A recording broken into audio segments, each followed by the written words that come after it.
अस्सलाम वालेकुम नाज़रीन, अव्हां ॾिसी रहिया आहियो सिंध आवाज़ न्यूज़ ऐं आऊं आहियां मोमल सिंधी। हाज़िर आहे हिन वक़्त जी अहम ख़बर। दौलतपुर सफ़न वेझो लुंडकी मंझर जे पुछड़े जे सवे आबादकारनि पारां पाणीअ जे हथरादू खोट ऐं इरीगेशन अमलदारनि ख़िलाफ़ मेन रोड खां एहतजाजी रैली कढी दौलतपुर सफ़न प्रेस क्लब आॾो एहतजाजी मुज़ाहिरो कयो वियो। उन मौक़े ते अॻवानी कंदड़ आबादकारनि हाफ़िज़ रज़ा मोहम्मद राहू, फैज़ मोहम्मद उन्नड़, वाजिद राहू, अयाज़ लाशरी ऐं ॿियनि चयो त आपाशी अमलदार गैर क़ानूनी नूलिन वसीले वॾे वक़्त खां संदन हक़ ऐं हिसे जो पाणी चोरीअ विकिरो करे रहिया आहिनि, जंहिं करे पुछड़ीअ में पाणी न पहुचण करे आबादकारनि जो वॾे वक़्त खां सवें एकड़ ज़मीनूं बंजर बणिजी रहियूं आहिनि। हंधनि बीठल फ़सुल सड़ी सुकी रहिया आहिनि। हिननि सिंध हुकूमत ऐं ॿियनि वसवारनि खां मुतालबो कंदे घुर कई त लुंडकी शाख ते मुक़ररु करप्ट आपाशी अमल ख़िलाफ़ सख़्तु कार्रवाई करे ऐं पाणी ॾियारे साण इंसाफ़ कयो वञे। असांजो अॼु जो एहतजाज जो मक़सदु आहे त इरीगेशन इंतज़ामिया सुजाॻ थिए ऐं टेलुनि खे पाणी फराहम करे। अफ़सोस आहे त गुज़िरियल 4 सालनि खां काफ़ी न बल्कि लानत जेका हिते मुक़ररु कई आहे इफ़्तिकार लांघा जेको कंहिं बि कमु करण जे लाइ तयारु कोन्हे। हेठियां जेके अमलदारनि जंहिंजी बेलदार कोन थो ॿुधे त हुनखे इंजीनियर रहण जो हक़ कोन्हे को। 4 सालनि खां वठी हितां जे माण्हुनि जो मुआशी क़तराम कंदो अचे पियो, हितां जी ज़मीनुनि खे गैराबाद रखाईंदो अचे पियो। असांजो अॼु जो एहतजाज आहे इंतज़ामिया सुजाॻ थिए ऐं टेलुनि खे पाणी फराहम करे। जेकॾहिं न त पोइ इनशाला असां अदालत ते बि वेंदासीं। इंतज़ामिया इरीगेशन जे लाइ असां वटि आख़िरी स्टेज आहे हाणे इंजीनियर इफ़्तिकार जे लाइ त पोती ऐं चूड़ियूं असां हिन खां पोइ असांजो एहतजाज हूंदो इंजीनियर ऑफिस में। पोतियूं ऐं चूड़ियूं हुनखे गिफ्ट ॾींदासीं। तव्हां कमु कोन थो थिए, महिरबानी करे पोतियूं ऐं चूड़ियूं पाए तव्हां घर वञी वियो। भला ॿियो कोई ईंदो उहो कमु त कंदो, टेलुनि खे पाणी फराहम कराईंदो। कतीअ में बिल्कुलु आबादी कोन थी आहे, जंहिं करे हितां जी ज़मीनूं गैराबाद सां गॾु जरनि में सैकियो निकिरी वियो ऐं माण्हू बीमार थियनि पिया। उनजे बावजूदि बि इंतज़ामिया इरीगेशन तहरीक नथी वठे त असां छा सम्झूं।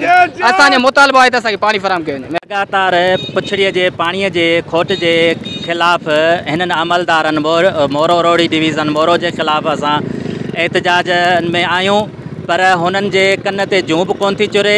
हू नाहिल थी चुका आहिनि ऐं रुश्वतखोर आहिनि, मुंड ते साइफ़न पाइप था हणाइनि, बासरनि माण्हुनि खे पाणी था ॾियनि। असांजी जेका सप्लीमेंट्री कोर क़ाइमु आहे उहा हुननि बिल्कुलु तबाह करे छॾी आहे, जॾहिं त उहा असांखे काफ़ी सालनि ताईं 2020-23 ताईं पाणी ॾींदी रहंदी लुंडकीअ खे, पर हींअर 2 साल टे थिया तबाह करे छॾी आहे। असां सिंध गवर्नमेंट खां आला अदलिया खां इहा अपील कंदासीं उन्हनि खे त असांखे महिरबानी करे जेको मौजूदु हिते सालनि खां मुक़ररु अमलो आहे उन्हनि खे तव्हां बदिली करे ऐं असांखे ईमानदार ऐं अमलो मुक़ररु करे ॾिनो वञे ऐं इहा असांखे पुछड़ीअ ते पाणी पहुचाए ॾिनो वञे। असल में गाह लूसण पोइ ऐं बरसीकनि जी मौसम आहे, उनखां पोइ सरीअ जी मौसम आहे, कणिक जी। असांखे 10 महीना पूरा पाणी न मिलियो आहे। इंजीनियर अॻे हिकिड़ो दोस्त हुयो, उन कुझु पाणी पुॼायो, कुझु अर्सो 10-12 ॾींहं।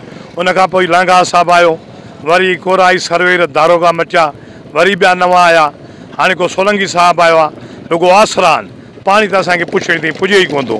सो महिरबानी करे बाला अख़्तियार खे अर्ज़ा कयूं त असांखे पाणी पुॼाइनि, या त इंजीनियर साहब कंहिं बाअसर माण्हू आहिनि जेके सिंध जे लेवल जा आहिनि या ज़िले जा आहिनि या तालुके जा आहिनि, उन्हनि ते बीह थो वञे, वरी हिॾकियूं बि थो भरे ऐं चवे थो त बाबा पाणी मूंखे उहे झलींदा आहिनि, छा खे पुछड़े ताईं न ॾियो। सो महिरबानी करे असांखे पाणी पुॼायो वञे। असां ग़रीब बचा खे पढ़ायूं, गुज़र सफ़र छा ते कजे, छा ते ॿारनि खे पढ़ाइजे, या त भला जे बनियूं ज़रूरत अथव त भला बनियूं ॾियूं, पोइ ते 1000 एकड़ ॾियूं हलिया वञूं। महिरबानी। ज़मींदार दरबदर आहिनि। हींअर चेट जो फ़सुलु अची चुको आहे, उहो हींअर पहुतो आहे। शाख बिल्कुलु बंदि आहे, 2 शाखुनि में पाणी आहे ऐं असांजे काइमपुर में पाणी न आहे, लुंडकी माइनर में पाणी न आहे ऐं सभु ज़मींदार परेशान आहिनि। महिरबानी करे असांजो NPA साहब खे ऐं जेको आहे सो ख़ान मोहम्मद साहब खे ऐं जेके आला अमलदारनि खे अपील आहे त असांजे जेको आहे सो लुंडकी माइनर खे पाणी ॾिनो वञे। ताज़ा तरीन ख़बरनि लाइ ॾिसंदा रहो सिंध आवाज़ TV न्यूज़ ऐं सब्सक्राइब करण न विसारींदा। Sindh Awaz News is looking for candidates from all over Sindh who are interested in journalism and have experience in journalism.